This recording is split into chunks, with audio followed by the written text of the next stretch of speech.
Telangana government ఆ! మహిళలని స్వయం సమృద్ధి చేసి అవును.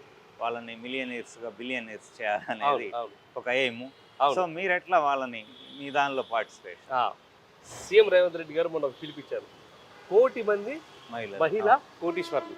అయితే దాంట్లో భాగంగానే మేము తెలంగాణ ప్రభుత్వంకి చేస్తున్నటువంటి విన్నపం లేకపోతే వాళ్ళతో వర్క్ చేస్తున్న విధానం ఏమిటంటే, ఎవరైతే ఈ సెల్ఫ్ హెల్ప్ గ్రూప్స్ గానీ, Hmm. ఎవరైతే వీళ్ళు 0% వడ్డీలకి ఇస్తున్నారో, వాళ్ళ కోసము ఒక స్పెషల్ ఈవీ ఛార్జింగ్ ఫ్రాంచైజీ ప్యాకేజ్‌ని డెవలప్ చేయడం జరిగింది. Hmm.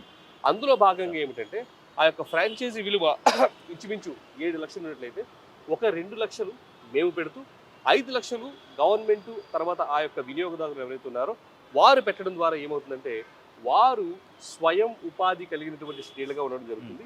దీని ద్వారా 20, 30 లక్షలు లాంటివి పెట్టకుండా ఇంచుమించు 7,00,000లోనే ఒక ఈవీ ఛార్జింగ్ ఫ్రాంచైజీ ఓనర్‌గా జరుగుతుంది.